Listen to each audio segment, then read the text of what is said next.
너희를 향하신 하나님의 뜻이니라. 아멘. 12절부터 시작되어지는 말씀은 22절까지 가서 이제 맞춰지게 됩니다.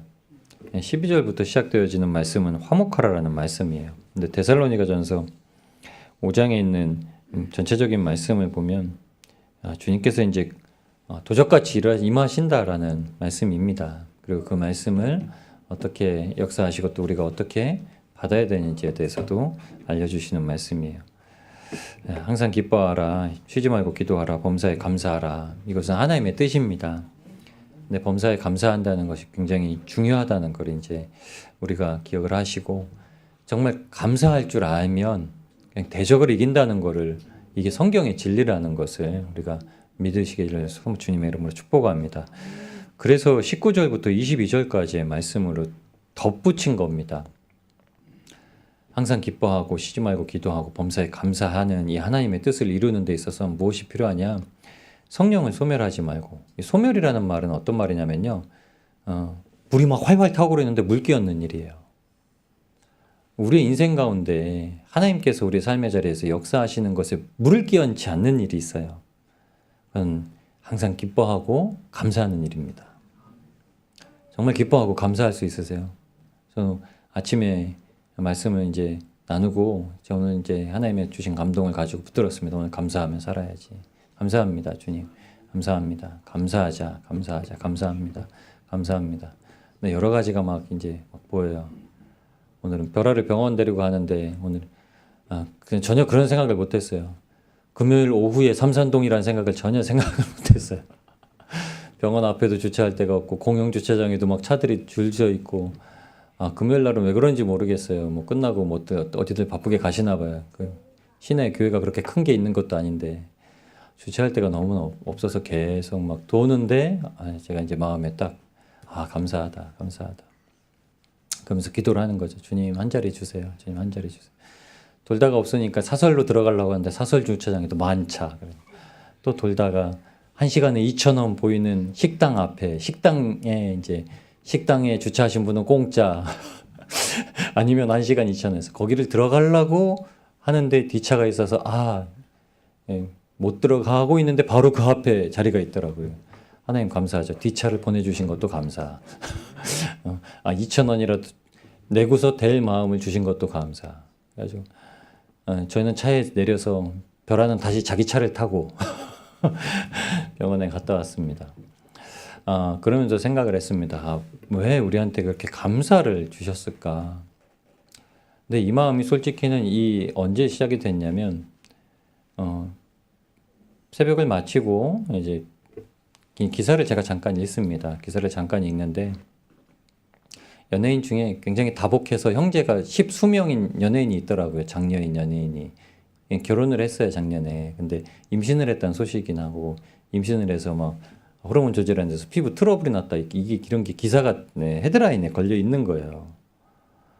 그러면서 이제 갑자기 막 여러 가지 생각이 난 거예요. 어제 보았던 영상에 그 고백도 그렇고, 축복해요. 제 조카도 임신을 했어요. 조카 며느리가. 그래서 축하한다라고 얘기를 했는데, 과연 아이를 가지면 우리가 축복이라고 얘기를 하잖아요. 그럼 아이 없는 가정에는 축복이라고 얘기해 줄 수 있을 거라는 마음이 든 거예요. 그 기사를 보는데, 신앙인이니까 이 사람이. 그러니까 여러 신앙의 가정 가운데 우리가 아이를 가지면 하나님 축복이다 말할 수 있는가? 왜냐면 그럼 저는 그 축복을 못 받은 거잖아요. 그럼 이게 하나님의 진정한 말씀일까라는 생각을 가진 거예요. 그러면 축복이라는 말이 맞을까? 축하라는 말이 맞을까? 하나님, 뭐가 맞나요? 그러면서 저한테 주시는 딱 한 가지가 있었어요. 축복은 예수 그리스도의 십자가 대속 한 가지. 여러분 아시나요? 정말 하나님 축복받은 거야. 이 말을 언제 쓰는 건 줄 아세요? 당신이 예수님 믿으면 구원받는다는 소식을 듣고 교회에 왔는데, 예수님을 진짜 영접해서 하나님이 살아계심을 알고 예수님이 내 인생에 싹 들어오셔서 내가 완전히 죽어버리고 예수님이 진짜 내 안에 살아계신다. 늘 내 안에 살아계신다라는 걸 알면 축복입니다. 그래서 제가 성경을 뒤졌어요. 축복이라는 말을 처음에 리브가를 얻었을 때, 처음에 이제 사라를 얻었을 때 하나님께서 아브라함에게 먼저 죄송합니다. 아브라함에게 먼저 제일 처음 나온 거는 하나님께서 이제 벼가 같이 많게 하신다는 축복인데 그 다음에 축복의 진짜 선언이 뭐냐면 멜기세덱이 아브라함을 축복하는 구절입니다. 아브라함이 소돔과 고모라에서 조카 롯을 건져오고 대적들과 싸우고 이겨서 나왔을 때 멜기세덱이 아브라함에게 뭐라고 축복을 하냐면 축복한다. 하나님께서 내 대적을 소멸하셨다라는 겁니다. 놀라운 사건이죠.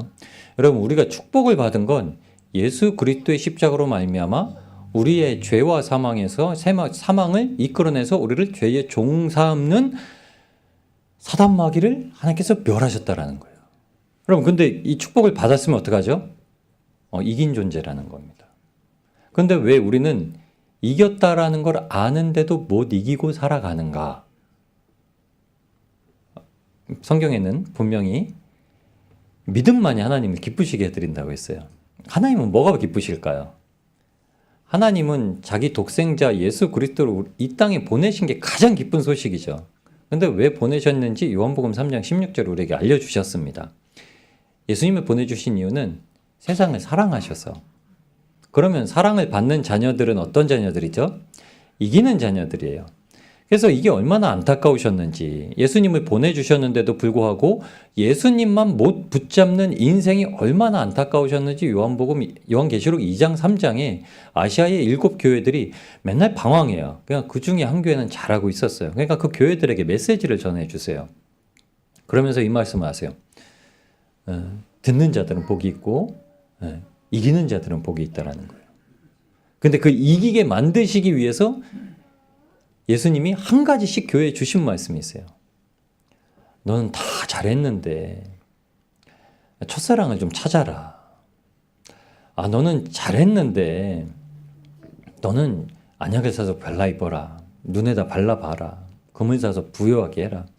이런 말씀을 교회들마다 주신 거예요. 왜 주시죠?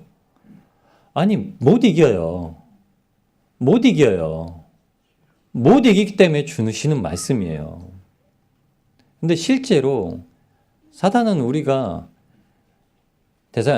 디모데전서 4장에 보시면 하나님께서 우리에게 주신 걸 다 감사함으로 하나님께 다 감사함으로 받으면 다 좋은 거라고 말씀하세요. 선한 것이라고 말씀을 해줘요. 사도 바울이 디모데에게 그렇게 얘기했어요. 그리고 말씀과 기도에 충실해라. 말씀과 기도로만이 거룩해진다. 그럼 이 말씀이 무슨 말씀이냐면 하나님께서 주시는 걸 어떻게 감사함으로 받을 수 있을까? 말씀과 기도로 그걸 받을 수 있다라는 거예요. 사람이 거룩해지면, 사람이 온전해지면, 사람이 하나님의 뜻에만 순종하고 굴복하고 복종하여 살아갈 수 있으면이라는 말씀입니다. 여러분, 하나님은 여러분한테 관심을 가지세요. 하나님은 여러분 주위의 대적에게 관심을 갖지 않으십니다. 왜냐하면 대적은 이미 예수님께서 물리쳐 놓으셨어요. 그런데 다 모든 걸 이루어 놓으셨죠.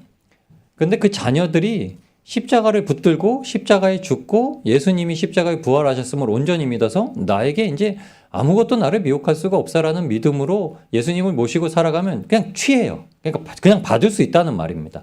제일 큰 걸 그게 주신 게 뭐냐면 우리는 기쁜 인생이라는 거예요. 미국의 존 파이퍼 목사님, 제가 말씀도 많이 듣고 존경하는 목사입니다. 그 목사님이 주장하시는 교회 비전 스테이트가 있어요. 그게 뭐냐면, 그러니까 비전이 있습니다. 교회가. 그게 뭐냐면, 기독교는 항상 기쁠 수밖에 없다는 거예요. 기쁘지 않으면 기독교가 아니라는 거예요. 교회 왔는데 기쁘지 않으면 집에 가야 된다는 거예요. 오지 말라는 거예요. 그리고 그 목사님이, 저도 몰랐는데 이런 말씀을 하셨어요. 제가 가졌던 비전과 똑같은. 교회 다니시는 부모님들이 애를 데리고 올 때 그 부모님들에게 먼저 선포를 하신대요. 집사님들, 아이를 그냥 무작정 우리 교회에 데려오시면 안 돼요. 아이들이 여기 와서 예수님을 영접하고 나 주님의 종이 될 겁니다. 나 주님의 사역자가 될 겁니다. 나 선교지로 갈 겁니다. 그러면 그럴 거예요. 애들은 분명히 그럴 겁니다. 이곳에 와서 하나님의 말씀을 받고 예수님을 만나다면 애들은 분명히 그렇게 될 수밖에 없습니다. 그러니까 함부로 데려오지 마세요. 만약 아이들을 선교사로 사역자로 세울 수 있는 마음이 없다면 데리고 오지 마세요. 애들을 못 데리고 올 것 같아서 우리도 못 오겠다고 하면 네, 오지 않으셔도 돼요. 그런데 만약 이곳에 신앙생활을 하고 이곳에 공동체 일원으로서 섬기기를 원하신다면 그 모든 각오를 하고 오세요 라고 선포를 하셨대요. 근데 여러분, 이게 제가 청년하고 교제를 하면서 제가 누누이 말했던 겁니다. 인생의 가장 행복은 사역자가 되는 거다. 우리는 다 성도지만 하나님께서 부름받아서 쓰임받는 인생이 가장 기쁜 인생이다. 사역자는 여러 가지로 고민해요. 사역비를 고민하고, 사역처를 고민하고, 사역을 고민하고. 저도 그랬습니다. 근데 또 누군가도 그렇게 또 하고 있어요. 그게 목사님들과 만나 뵈면 많은 분들이 그게 교제의 화두가 되어서 얘기해요. 교회를 어떻게 해야 되나. 근데 그게 짐이 되어버리는 거예요. 맞아요. 이야기 들어보면 정말 같이 기도할 제목들이 너무나 많아요. 근데 한 가지를 제가 마음을 하나님께서 주시는 감동을 받았습니다. 사역자가 사역을 즐거워하지 못하면 이거 되는 말인가? 성도가 거룩한 길을 걸어가지 못하면 이게 되는 말인가? 성도는 거룩할 성자에다가 무리도자를 씁니다. 거룩한 무리예요. 장로님으로부터 시작해서 집사님, 성도님들까지 다 성도님이세요. 그럼 거룩한 무리란 얘기예요. 거룩한 무리는 요한복음 14장 6절에 나는 길이요 진리요 생명이니 나로 말미암아 주는 아버지께로 갈 수 없다라는 말씀. 예수님께서 이 말씀을 하셨죠. 하나님께는 누가 가죠? 거룩한 인생이, 죄와 상관없는 인생이 갑니다. 점도 없고 근본 없는 인생이. 우리가요? 네, 우리가요. 왜냐하면 거룩하고 점도 없고 흠도 없고 완전하신, 성결하신 예수님이 우리를 위해 대속하셨으니까요. 우리의 죄를 대신하여서 그 성결함으로 제사를 드리셨으니까요. 여러분, 하나님께서 온전한 것으로 제사의 법칙을 주셔서 제사를 요구하셔서 그 제사가 완전하게 드려지면은 그 죄를 범하고 제사를 드린 사람이 용서를 받았어요. 이게 구약의 법입니다. 그리고 그 구약의 법으로 예수님께서 성취를 하셨어요. 예수님께서 여러분의 모든 걸 다 대속하시고 이루셨어요. 그걸 우리한테 한 가지만 요구하세요. 믿어라. 예수님을 믿어라. 못 믿으니까 두려워요. 어제 오늘 새벽에도 이야기했어요. 여자들이 기쁘기도 한데 두려워요. 우리 삶이 그래요. 기뻐요. 그러면 기쁘면 기쁘기만 해야 되는데 뭔가 모르게 일말의 두려움이 남아있어요. 무서움이 남아있어요. 죽는 게 무섭기도 하고, 고난받는 게 무섭기도 하고, 돈이 없어지는 게 무섭기도 하고, 갑자기 쫄딱 망하는 게 무섭기도 하고. 근데 그렇지 않아요. 많은 고난과 역경을 이기고 나서야 간증을 하시는 많은 신앙인들의 이야기는 그래요. 한 번도 기뻐하지 않은 적이 없다. 힘든 가운데. 한 번도 감사하지 않은 적이 없다. 지나왔더니 내게 왔던 고난은 축복이었다.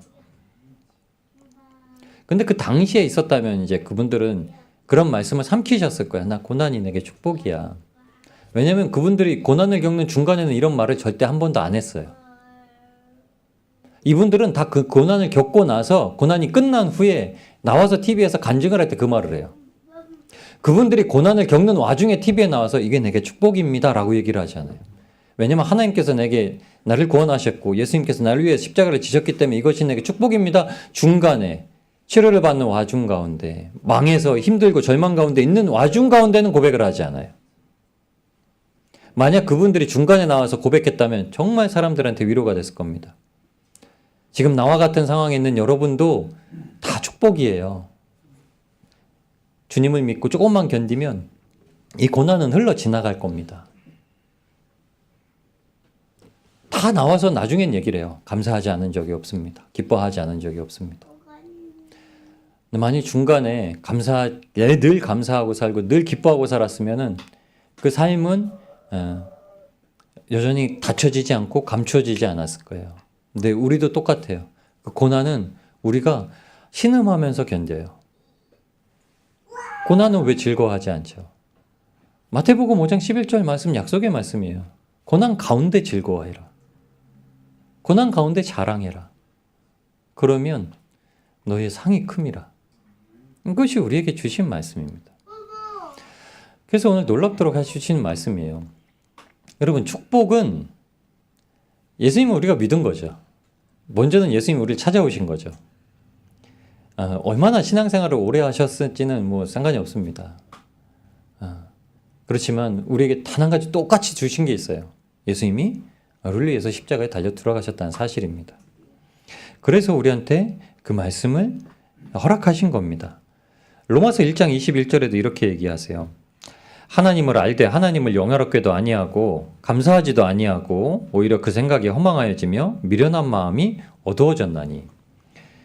로마서 1장 17절에 하박국서 2장 4절의 말씀을 인용하여서 사도 바울은 오직 의인은 믿음으로 말미암아 살리라 이 말씀을 주십니다.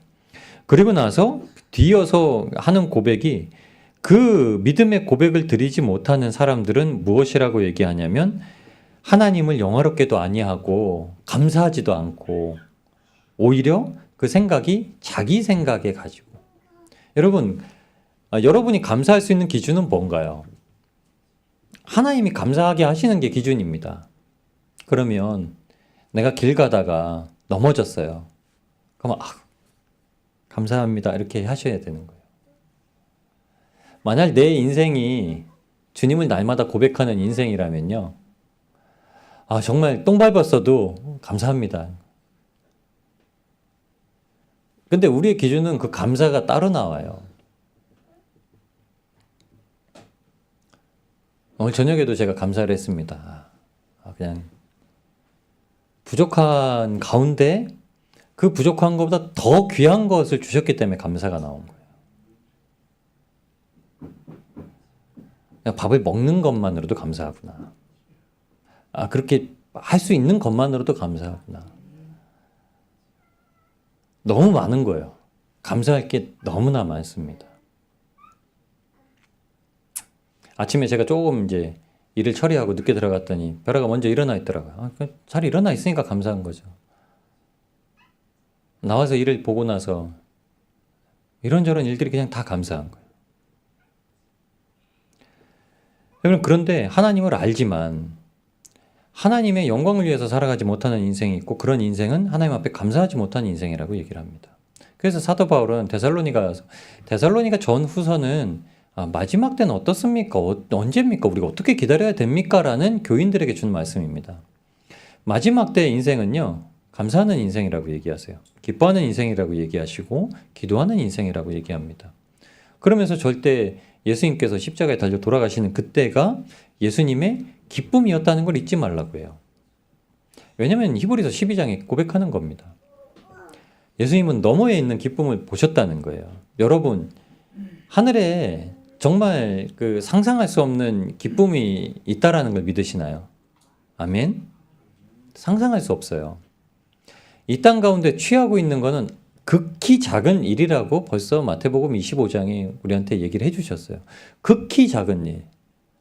여러분, 무언가 성공해서 기쁜 일, 무언가 내 마음에 들어서 기쁘고 감사할 수 있는 일은요, 하나님 앞에 우리가 가게 돼서 하나님을 만나게 되면 이 기쁨과 감사는 전혀 비교할 수 없는 거예요.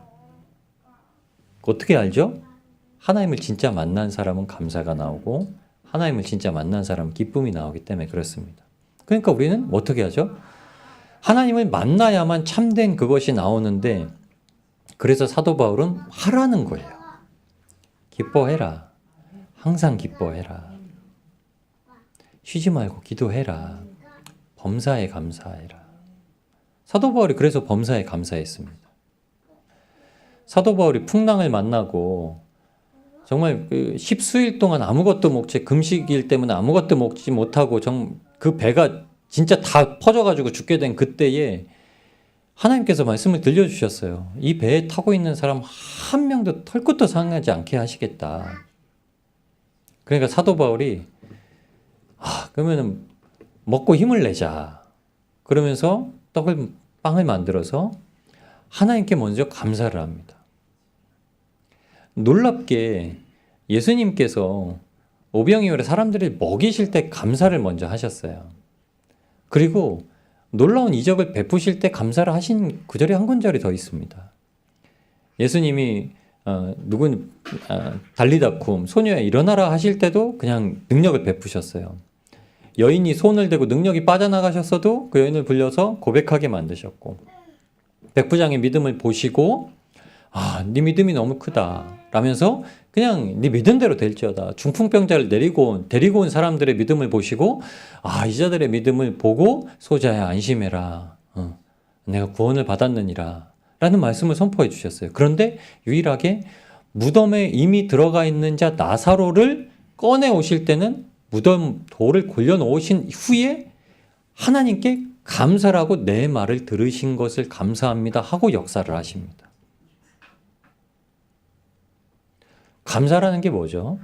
감사는 제가 드렸습니다. 축복에 연관되어 있는데 축복은 우리의 대적을 물리치시는 하나님께로부터 우리가 받은 거예요. 그래서 아브라함이 받은 축복이 뭐죠?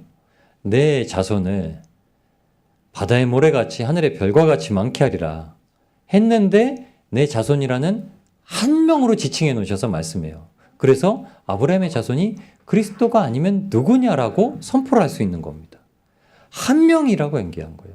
수많은 자녀가 아니라 그 한 명 이삭에게서부터 계보로 나온 예수 그리스도 한 분이다라는 것을 신약에서 증거해요. 그게 구약의 언약의 성취라고 얘기를 해요. 그 한 분, 무수히 많은. 그럼 축복이 뭐죠? 대적을 이기게 하시는 예수님의 축복이 이미 아브라함 때부터 가지고 있었던 거예요. 아브라함이 소돔과 고모라 쳐들어가서 롯을 건져낼 수 있었던 이유는 집에서 길른 자 318명 때문이 아닌 거예요. 예수 그리스도의 십자가 승리를 위해서 멜기세덱에 대해서도 히브리서에 더 이상 말해줄 수가 없다. 너희가 뭐를 어차피 깨닫지 못하겠다면 못 말해준다. 그런데 예수님께서 멜기세덱의 반차로 오셨다. 이 말씀은 족보를 따지는 유대인들 때문에 하는 말이에요. 예수님은 유다 지파로 나오셨어요. 그 계보를 잇기 위해서. 그런데 왜 예수님이 제사장이냐라는 거예요. 제사장은 레위 지파로부터밖에 안 나오지 않냐. 그런데 육신을 따른 제사장, 대제사장이 아니시다. 그분은 왕의 역할을 같이 담당하시는 대제사장으로 멜기데색의 반차, 그러니까 멜기데색의 계보를 따라 나오신 분이다라는 것을 히브리서에 얘기를 하고 있는 거예요. 이게 깨달음이라고 얘기를 하는 겁니다. 그런데 그 뜻을 따라서 우리에게 주신 말씀이 뭔지 아세요? 우리에게 감사하라는 거예요. 그러니까 감사는 그냥 대충 우리가 그냥 하나님의 은혜를 받았으니까 감사해야 되는구나가 아닙니다. 감사는 뭐로부터 나오냐면 성령을 받고 그리고 성령을 소멸하지 아니하고 성령을 뭐라고 했냐면 불이라고 했어요. 불의 혀같이 갈라져 각인에게 임하시는 성령의 역사로 말미암아 복음을 들고 구원의 확신을 들고 영생을 받아 누리며 살아가는 증인들이 나타났어요. 그 증인들은 2000년 전이나 지금이나 똑같습니다. 그 성령의 불은 우리가 소멸할 수 없을 것 같은데 성경에는 너희 임의로 소멸할 수도 있다라고 얘기를 했어요. 그게 뭐죠? 성령을 회방하고 성령을 모독하는 이것을 분명히 얘기를 해놓으셨잖아요. 그 말씀은요. 성령이 우리에게 주시는 감동을 무시하고 성령이 우리에게 말씀하시는 능력이 첫 번째가 뭐라고 했죠? 성령은 선물로 주시는데 그 첫 번째 하나님에 대해서 우리가 구원받고 받은 능력은 회개하는 능력, 돌이키는 능력, 엎드리는 능력. 그 능력을 가지고 있으면 뭐가 나오는 거죠? 감사가 나오는 거예요. 다윗 왕이 왜 그렇게 감사했는지 아세요? 다윗 왕은 쉽게 엎드릴 줄 알았어요. 하나님 앞에. 그리고 하나님께서 세우신 권세를 인정할 줄 알았어요. 그래서 다 사울이 큰일을 보러 들어왔을 때 다 사울을 죽이고 이제 우리 들어갑시다 라고 얘기하던 부하들에게 아니다라고 하면서 옷자락을 뱉고 나서 내가 당신을 죽일 수 있었는데도 그냥 옷자락만 베었습니다 라는 표식을 증거하죠. 그런데 이것 때문에 마음이 찔려요. 왜냐하면 사울은 하나님의 기름 부은 왕이기 때문에 하나님이 처리하신다는 걸 알았던 거예요. 성령이 뭐냐면 기름 부음이에요. 사람이 임의로 못하는 거예요. 하나님이 하신다는 거예요. 하나님을 인정하는 거예요. 그 사람을 우리는 어떻게 대하죠? 하나님이 하실 거라는 걸로 대하는 거예요.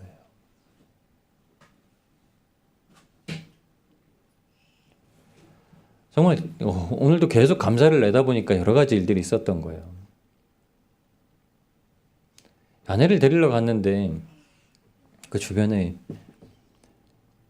정말 불량하게 생긴 얼굴도 정말 불량하게 생겼어요. 제 20대 초반이나 이제 그때쯤 얼굴을 보는 것 같아요. 저런 담배를 피면서 막 제가 분명히 그 친구들을 봤거든요. 막 여자 청년도 그렇고 쪼그려 앉아가지고 막 담배를 이렇게 피고 있는데 조금 있다가 또 돌아서 또 담배를 피면서 막 가고 있는 거예요. 줄담배를 피고 있었다는 거죠. 그러면서 이제 아내가 이제 딱 차를 탔는데 막 담배 냄새가 같이 들어온 거예요. 그냥 담배 냄새를 빼려고 이제 창문을 열었는데 막 그 주변이 걔네들이 하도 많이 담배를 펴서 그런가 봐. 계속 담배 냄새가 들어와요. 그래가지고 이제 차를 좀 이동해가지고, 이제 담배 냄새 좀 빼야지. 담배 연기 냄새 좀 빼야지. 그 창문 열었는데 또 앞차에서 또 창문 열어놓고 담배를 막 피우고 있는 거예요. 담배 냄새를 빼려고 하는데 막 계속 들어오는 거예요. 근데 제가 그 청년을 보면서, 처음에는 뭘 저렇게 저런 버르장머리 없는 청년들 같으니라고 길에서 이제 애들 지나가는데 이렇게 하다가, 맞아. 하나님이 쟤네들을 위해 오셨지. 쟤네들 부르시려고 오셨지. 왜냐면 그 모습이 제 모습이거든요. 그 모습이 교회를 안 갔고 하나님을 모르고 그렇게 살던 제 모습이 똑같아요. 쪼그려 앉아가지고 뻐끔뻐끔하면. 근데 예수님 왜 오셨지? 근데 걔네들만 위해서 오신 건 아닌데 걔네들은 더 절실하게 필요한 거죠. 착하고 능력 있는 안 믿는 사람들에게만 예수님이 구원하러 오신 게 아니시죠. 저는 벌써 몇 주 전에도 제가 복음을 저는 전도지를 나누면서 그걸 한 번을 이야기를 드렸잖아요. 담배를 피시는 분들한테. 여기 나가도 할아버지들 담배 피세요. 근데 내가 막상 전도를 하러 가고 전도지를 들고 전도용품을 가지고 그분들하고 가면 용납이 돼요. 근데 차에 있어서 그 친구한테 직접 전도를 안 하면 용납이 안 되는 마음이 오는 거예요. 사탄은 참 놀라워요. 우리가 전도를 하면은 마치 하나님의 사람인 것 같고 전도를 안 하면 남을 아무렇게나 판단할 수 있는 사람처럼 사탄은 우리를 미혹해요. 근데 그 순간 하나님을 킨 거, 이 순간 어떻게 감사하냐. 주님이 누구를 위해서 오셨지? 만약 우리에게 정말 못되게 구는 사람들이 있으면 감사하는 거예요. 주님이 그 사람 구원하시려고 나를 먼저 구원해 놓으신 거예요. 이것만큼 복된 소식이 어디 있어요? 여러분, 제가 변하지 않았다면은 아들이 없었어요. 근데 제가 변했기 때문에 주신 게 아닙니다. 받아놓고서 변하라고 하나님이 하신 거예요. 그럼 여러분, 우리가 변해야 좋은 사람 붙여주고 나쁜 사람은 거두어 가시고 그러신 게 아니에요. 좋은 사람이건 나쁜 사람이건 다 붙여놓으세요. 그리고 변화시키시는 거예요. 하나님의 능력입니다. 하나님은 다 하실 수 있어요. 하나님은 사랑하시는 자녀를 위해서 다 하실 수 있어요. 제가 조금 더 못됐다면은 조금 더 못된 애를 하나 더 붙이실 수도 있었을 거예요. 근데 조금 더 못된 애 붙여도 지금은 용납이 될 것 같아요. 조금은 힘들겠지만. 그래서 머리로는 이해해도 마음으로는 이해 안 됐던 말이 있어요. 제가 몇 년 전에 수영여교에서 목회자 세미나를 할 때 유기성 목사님이 오셨었어요. 그래서 질의응답을 하는 시간이 있었습니다. 목회자들의 관심사는 다 그거예요. 담임 목사들 특별히 그러신가 봐요. 목사님, 정말 못된 부교역자가 들어오면 어떻게 해야 되나요? 이게 질문이었어요. 저는 생각지도 못했던, 근데 그런 후배를 양성하고 있으니까 그런 질문을 하셨죠. 근데 그때 유기성 목사님이 이렇게 하셨어요. 네, 최선을 다해 섬겨야죠. 그러니까 목사님들이 다 이해가 안 된다는. 아니, 부목사님은 뭘 최선을 다해 섬겨요. 근데 유기성 목사님이 이렇게 했어요. 아니, 보내실 데 없으니까 우리 교회 보내셨겠죠. 그러니까 우리 교회에서라도 저한테 맡기셨으면 뭐 잘 섬기라고 보내주신 거 아니겠습니까? 잘 섬겨야죠. 근데 말씀은 그렇게 하고 그렇게 아무리 섬긴다고 해도 받는 사람은 그렇지 않아요. 선한목회교회는 부교역자들이 같이 동행일기를 쓰는 방이 있대요. 근데 동행일기를 쓰고 사모님들도 박리부가 사모님하고 동행일기를 같이 이제 쓰는 교제방이 있어요. 근데 사모님이 그런 일기를 읽으셨대요. 부목사님 사모님이 오늘 남편이 담임 목사님한테 깨지고 들어왔다. 뭐 막 속상해 하더라. 막 이런 걸 쓰는 거예요. 그럼 담임 목사님 사모님이 이걸 볼 때는 기분이 어떻게 했어요? 불편하죠. 아니, 목사님이 그럴 분이 아닌데. 그럴 분이 아닌데 사역을 하고 이렇게 사역의 어떤 이런 교정 작업을 해줘도 받는 사람은 어떻죠? 섬겨줘도 섬김 받는 기분이 아닌 거예요. 그런데도 그 말씀을 하실 때 그래야겠구나. 그래야겠구나라고 머리를 이해하고 못된 부교역자가 들어오든지 못된 성대님들이 들어오면 잘 섬겨드려야지. 근데 여러분 알면은 못해요. 알면은 실천을 못해요. 여러분 믿어줘야 실천이 되는 거예요. 내 마음이 믿어지면 실천이 되는 거예요.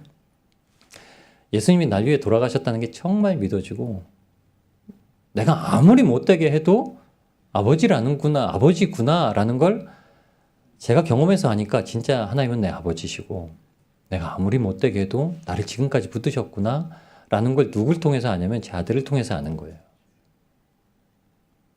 그러면서 예전에는 지워받기도 하고 막 진짜 엉덩이를 진짜 세게 때리기도 하고 그랬는데 지금은 못해요. 가끔 속에서 막 열불천불이 나면서 생각할 때는 있어요. 근데 내 아버지를 먼저 생각을 해요. 왜냐하면 제가 아무것도 몰랐을 땐 육신은 장성해도 똑같은 아이였어요. 누가복음 15장의 탕자의 말씀이 저는 너무 와닿는 거예요. 탕자가 왜 그랬을까? 아무것도 몰라서 그래요, 진짜. 여러분, 탕자가 나쁜 놈이 아니라요. 아무것도 모르는 놈이에요. 그러니까는 무식한 놈이 제일 무섭대요. 책을 한 권만 읽은 놈이 제일 무섭대요. 그게 단 줄 알고 믿고 살아가는 사람이 제일 무섭대요. 근데 탕자는 아무것도 몰랐어요. 왜냐면 아버지가 너무 사랑이 많은 분이에요. 그리고 탕자는 장남이 아니에요. 탕자는 모든 어깨에 무거운 짐이 없어요. 둘째 아들이라서 난 몰라. 그러니까 난 뭐 아버지가 죽어서 유산도 뭐 내 거 뭐 5배를 받든 10배를 이것도 아닐 텐데 그냥 아버지 있는 거 미리 땡겨 받아가지고 그냥 내 살 길이 잘 살고 잘 높고 잘 놀아봐야겠다. 진짜 이게 철없는. 근데 제가 20대 때 그랬어요. 철없을 때. 우리 부모님이 어떻게 고생하시는가 보다는 내가 그냥 메이커를 사 입고 친구들하고 유흥을 즐기고 내가 원하는 거를 더 했지. 내가 사랑하는 사람들을 위해서 더 나은 사람이 되고자 생각하진 않았어요. 우리는 그렇게 못 살아요. 세상 가운데는 하나님을 모르면서도 그래 내가 그런 삶을 살아왔으니까 내 가족한테는 그런 삶을 물려주지 않겠다라고 살아가는 사람이 있어요. 근데 절대 안 됩니다. 다 버리지 않는 이상 아무것도 안 돼요. 예수님은 그걸 아세요. 그러니까 여러분 아무것도 없을 때 사람은 감사가 나와요. 왜 우리에게 항상 기뻐하고 범사에 감사라고 했냐면 범사에 우리는 은혜를 받을 만한 원래 존재가 아니에요. 그런데 은혜를 주셨기 때문에 감사하라고 하신 말씀이에요. 우리가 먹는 게 늘상 있어서 감사가 안 나오는 거죠. 먹는 게 없어 보십시오. 먹는 게 있으면 감사한 거예요. 입을 게 많으니까 입는 옷 때문에 감사가 안 나오죠. 입을 게 없어 보세요. 누가 2보로 가진 자가 1벌옷을 주면 너무 감사하죠. 작은 베풀매도 다 기억을 합니다. 내가 갚을 거야. 내가 갚을 거야. 근데 있는데 누가 섬겨보세요. 너무 고맙다. 마음으로는 감사가 나오지만 간절함의 감사는 달라요. 근데 우리는 뭐죠? 아무것도 없어요. 여러분 재산도 좀 있으실 거예요. 자녀도 있으실 거예요. 집도 있으실 거예요. 차도 있으실 거예요. 옷장에 옷도 있으실 거예요. 신발장에 구두도 있으실 거예요. 근데 이런 게 있다 없다를 표현하는 게 아닙니다. 내 마음 가운데 예수님만 모시고 다른 걸 다 배설물처럼 여기면 예수님께로 오는 게 다 감사한 거예요. 근데 여러분 감사하면 사탄이 절대 못 이겨요.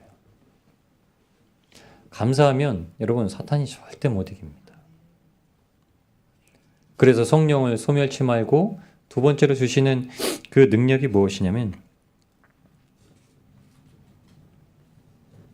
예언을 멸시하지 말고. 예언이라고 하는 것은 여러분 항상 기억하셔야 됩니다. 우리의 장래의 어떤 일들을 그냥 벌어질 일들을 얘기해 주는 게 아니라 예언이라 함은 우리가 예수 그리스도를 통해서 마침내 밟아가게 될 천국을 밟아가는 여정을 말하는 거예요. 근데 그 예언은 뭐가 있냐면요. 그리스도를 믿는다 하면서도 그 뜻대로 살지 못하는 자들에게는 나중에는 슬피 울며 이를 갈미는 결박당한 상태로 무적행 지옥의 형벌에 버려지게 되고 모든 일에 고난을 당하면서도 하나님 앞에 감사하고 기뻐하며 기도하며 주님의 뜻만을 구하고 하나님께서 역사하실 것만을 기대하고 소망하며 마라나타 주님 오시기를 바라고 사는 자들에게는 아무것도 없어도 다 했다고 하는 찬사가 이루어지는 거예요. 우리가 무엇을 했습니까? 이렇게 얘기해요. 마지막 예수님께서 십자가 달리기 전에 마지막 비유의 말씀으로 이 비유를 주세요. 주님 우리가 무엇을 했습니까? 아무것도 우리 주님께 한 게 없습니다. 네가 작은 자가 옥에 갇혔을 때 돌아보고 가난한 자에게 먹을 것을 나눠주고 이 소자에게 한 것이 내게 대해서 한 것이다. 악인들도 똑같이 얘기해요. 우리가 주님께 안 한 게 뭐가 있습니까? 네가 이 소자에게 안 한 게 내게 안 한 것이다. 그러면서 의인은 영생이에요. 악인은 영벌에 들어간다는 말씀을 주셨어요. 그러는 거예요. 여러분, 감사하는 자는 내가 마땅히 뭐 주님 앞에 해야 될 만한 걸 못했다는 거예요. 감사하는 사람은 그래요. 항상 그래요. 주님, 제가 뭘 했다고요? 제가 뭘 했어요? 그러니까 할 수 있는 거예요. 주장하지 않으니까 할 수 있는 거예요. 그러니까 감사할 수 있는 거예요. 근데 내가 내 것을 가지고 늘 드러내는 사람은 감사를 못하는 거예요. 하나님을 영화롭게 할 게 없기 때문에 감사도 못하고 허망한 것만 찾고 다니는 거예요. 그러니까 영적인 세계에 가장 중요한 것을 찾지 못하고 육적인 것으로 다 보고 살아가는 거예요. 그러니까 육적인 것만 오면 감사가 나와요. 육적인 게 떨어지면 감사가 안 나와요. 그러나 사도 바울은 데살로니가 교인들에게 범사에 감사하라. 영은 늘 깨어 있잖아요. 영은 우리가 졸지도 말라고 주님께서 말씀해 주셨어요. 그래서 그걸 할 수 있다라고 얘기합니다. 그리고 나서 21절, 22절에 이렇게 얘기합니다. 범사에 헤아려 좋은 것을 취하고 범사에 감사하라. 범사에 헤아려 좋은 것을 취해라. 모든 순간에 헤아려서, 여러분 콩을 다 버려놓고 썩은 콩 걸러내고 헤아려 좋은 것을 거둬들이는 거예요. 천국은 뭐라고 하셨죠? 마태복음 13장 비유의 말씀에 천국은 그물 친 어부와 같으니 그물을 쳐서 거두어다가 좋은 고기는 걷어서 담고 못된 고기는 버려버린다는 거예요. 영의 눈을 뜬 사람이 하나님 앞에 감사로만 무장되어서 살아가는 사람들은요, 사탄의 미혹이 뭐죠? 다 나쁜 것들만 오는 거예요. 미혹은 우리가 떨어질 것들만 오요. 미혹은 뭐죠? 선악과랑 똑같아서 맨날 우리에게 이렇게 판단을 요구해요. 좋은 게 나쁜 게 네 눈으로 판단해봐라. 무엇이냐. 근데 하나님은 뭐라고 얘기하시죠? 다 좋은 걸로 감사함으로 받아라. 그리고 나서 22절의 마지막 말씀 주시는 겁니다. 악은 어떤 모양이라도 버려라. 여러분, 저와 여러분에게 악의 어떤 모양이 있습니까? 오늘도 바라보시면 아주 수많은 모습들이 나오셨을 거예요. 저도 중간에 제 뜻으로 먼저 생각하고 판단하고 분별해놨던 이게 악이에요. 주님의 뜻을 먼저 구하고 주님의 것을 먼저 헤아리지 못하는 게 악이에요. 그런데 여러분, 감사하면 대적이 절대 저와 여러분을 이기지 못합니다. 이게 주님께로부터 받은 우리의 축복이에요. 하나님께서 그걸 우리에게 비추시고 우리에게 드셨어요. 그래서 우리에게 은혜와 평강을 주셨어요. 이게 우리가 축복받은 겁니다. 여러분, 십자가의 성취는 우리의 인생의 모든 구석에 다 미쳐 있습니다. 아무것도 두려워할 길이 없어요. 근데 우리는 두려워하고 살아요. 이게 미혹이라고 그래서 말씀드리는 거예요.